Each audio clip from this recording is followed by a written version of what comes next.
Hai teman-teman, hari ini kita akan mendengarkan cerita yang sangat menarik tentang si kancil yang cerdik. Sudah siap? Mari kita mulai. Di sebuah desa yang asri, hiduplah seorang petani yang rajin. Setiap hari, dia merawat kebun ketimunnya dengan penuh kasih sayang. Ketimun-ketimun itu tumbuh subur dan segar, siap dipanen untuk dijual ke pasar. Namun, ada satu masalah yang membuat sang petani kebingungan.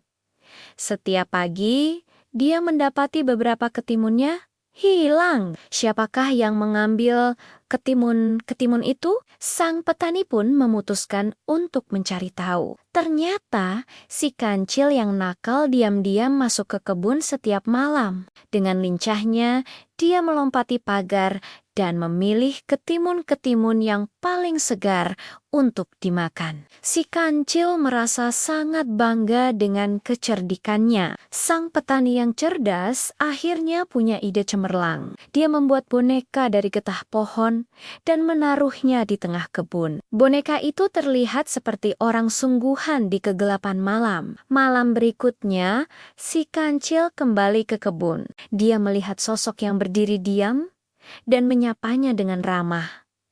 Tapi sosok itu tidak menjawab. Si kancil merasa kesal dan memukul boneka itu. Alhasil, tangannya lengket. Semakin keras si kancil berusaha melepaskan diri, semakin banyak bagian tubuhnya yang terjebak. Akhirnya, dia tidak bisa bergerak sama sekali. Pagi harinya, sang petani menemukan si kancil yang masih terjebak. Bukannya marah, sang petani justru tersenyum dan berbicara dengan lembut pada si kancil. Dia menjelaskan bahwa mencuri itu perbuatan tidak baik.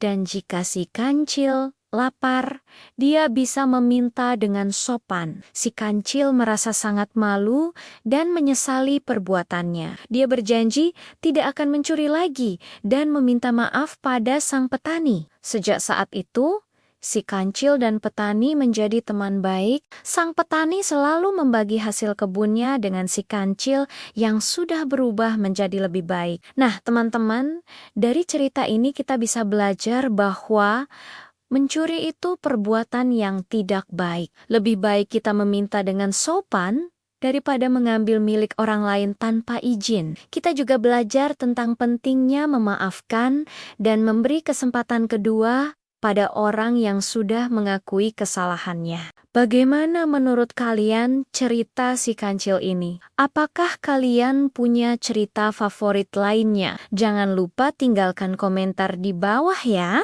Kalau kalian suka dengan cerita ini, jangan lupa tekan tombol like dan subscribe untuk mendapatkan cerita-cerita menarik lainnya.